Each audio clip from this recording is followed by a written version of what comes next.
కాపు ఉద్యమ నేత ముద్రగడ పద్మనాభం తిరిగి రాజకీయాల్లోకి వస్తున్నారు. ఈ నెల 14వ తేదీన తాడేపల్లిలో సీఎం జగన్ సమక్షంలో వైసీపీ పార్టీలోకి చేరబోతున్నట్లు తెలిపారు. ఈ విషయాన్ని స్వయంగా చెప్పిన ముద్రగడ తాను ఎలాంటి కండిషన్లు పెట్టకుండా ఆ పార్టీలో చేరుతున్నట్లు వెల్లడించారు.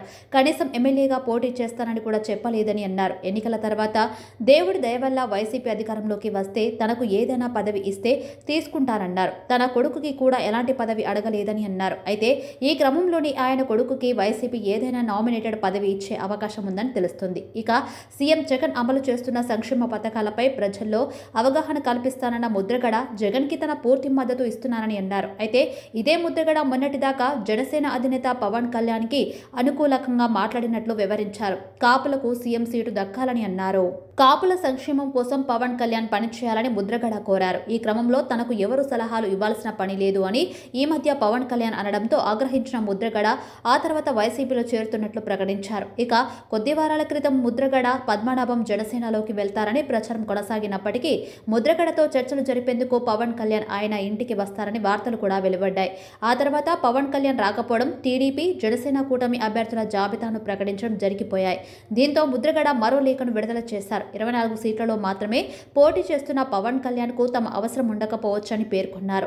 ఇదే సమయంలో రాజనగరం ఎమ్మెల్యే జక్కంపూడి రాజా సోదరుడు గణేష్ ముద్రగడతో చర్చలు జరిపారు. ఉమ్మడి గోదావరి జిల్లా కోఆర్డినేటర్ మిథున్ రెడ్డితో మాట్లాడించారు. ఆ తర్వాత స్వయంగా మిథున్ రెడ్డి ద్వారంపూడి చంద్రశేఖర్ రెడ్డి ముద్రగడ నివాసానికి వెళ్లి పార్టీలోకి రావాలని ఆహ్వానించినట్లు తెలుస్తుంది. వారు పిలుపు మిథున్ రెడ్డి గారి ద్వారాను, కాకినాడ ఎమ్మెల్యే చంద్రశేఖర్ గారి ద్వారాను, గీత గారి ద్వారా, కనబాబు గారి ద్వారా వచ్చిందండి. నేను కూడా వారికి మద్దతుగా ఉండాలని నిర్ణయించుకున్నానండి. ఇంకా మంచి మంచి పథకాలు, సంక్షేమ పథకాలు ఇంకా పేదవారికి అందించేలాగా నా వంతు నేను కృషి చేయడం కోసం నేను ఆలోచనతో ఉండి నేను తీసుకున్నాను సార్. ఇప్పుడు కాకినాడ పార్లమెంట్ సంబంధించి పవన్ కళ్యాణ్ గారు పోటీ చేస్తారంటున్నారు కదా, ఆయన మీద ఏమైనా మీకు పోటీ చేయగలరు? నేను ఎటువంటి కండిషన్ పెట్టలేదు సార్. ఎమ్మెల్యే సీట్ కానీ ఎంపీ సీట్ కానీ అడగకుండాను సర్వీస్ చేయడం కోసం వస్తానని చెప్పానండి.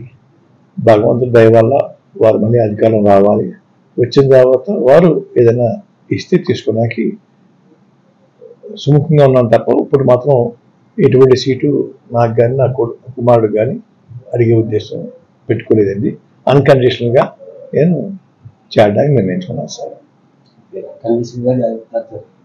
చాలా మంది అభిమానులు, మీ అభిమానులు మీరు ప్రత్యక్ష రాజకీయాల్లో ఉంటారు, కంపల్సరీ పోటీ చేస్తారని ఆశ కొద్ది చాలా మంది. ఇది కూడా ప్రత్యక్ష రాజకీయం చేస్తారు. రాజకీయాల్లో ఉంటాను. వారి తరఫున, ముఖ్యమంత్రి గారి తరఫున ప్రచారం వెళ్తాను సార్. రాజకీయాల్లో ఉన్నట్టే కదా సార్. ముఖ్యమంత్రి గారు ఆదేశిస్తే పోటీ చేస్తారు సార్. ఎక్కడి నుంచి? నేను చెప్పాను సార్ వారికి, అయ్యా నేను సేవ చేస్తానండి, మీరు అధికారం రావడం కోసం నా వంతు నేను కృషి చేస్తాను. ఎటువంటి పదవి కాంక్ష నాకు కానీ నా కుటుంబం లేదు. తర్వాత అధికారం వచ్చినాక మీకు ఇవ్వాలంటే ఇద్దరు కానీ అధికారం వచ్చినా కూడా నేను అడగనండి, మీ అంతా మీరు ఇవ్వాలంటే ఇవ్వండి అని ఏ కండిషన్ పెట్టలేదు సార్. అయ్యా ఓకే సార్.